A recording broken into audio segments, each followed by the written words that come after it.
رسول اللہ صلی اللہ علیہ وسلم نے ارشاد فرمایا، دنیا فائدہ اٹھانے کی چیز ہے اور دنیا میں سب سے زیادہ فائدہ دینے والی چیز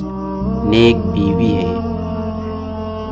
آپ علیہ الصلاۃ والسلام نے ارشاد فرمایا، جو عورت اپنے شوہر کی تابعدار ہو اس کے لیے پرندے ہوا میں استغفار کرتے ہیں اور مچھلیاں دریا میں استغفار کرتی ہے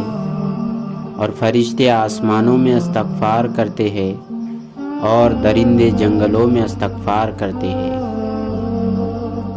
رسول اللہ صلی اللہ علیہ وسلم نے ارشاد فرمایا، جو عورت 5 وقت کی نماز پڑھتی ہو، ماہ رمضان کے روزے رکھتی ہو، اپنی شرمگاہ کی حفاظت کرتی ہو اور اپنے شوہر کی اطاعت کرتی ہو، اسے کہا جائے گا جنت کے جس دروازے سے چاہو داخل ہو جاؤ۔ نیک اور بلند مرتبہ لوگ اپنی بیویوں کی عزت کرتے ہیں اور پست ذہنیت اور نیچ لوگ ان کی توہین کرتے ہیں۔ حضرت ابو ہریرہ رضی اللہ تعالی عنہ روایت کرتے ہیں کہ رسول اللہ صلی اللہ علیہ وسلم نے ارشاد فرمایا، بہترین بیوی وہ ہے کہ جسے دیکھ کر خاوند خوش ہو جائے، حکم دے تو بجا لائے، اور جو اپنے آپ کو اور خاوند کے مال کو اس کی اطاعت میں برتے۔ رسول اللہ صلی اللہ علیہ وسلم نے ارشاد فرمایا، قسم ہے اس ذات کی جس کے قبضے میں میری جان ہے،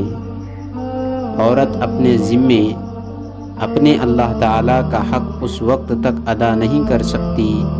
جب تک کہ وہ اپنے شوہر کا حق ادا نہ کرے۔ محدثین نے لکھا ہے کہ بہترین عورت اپنے شوہر کو 4 طرح سے خوش رکھتی ہے، اپنی دینداری سے، اپنے اخلاق سے،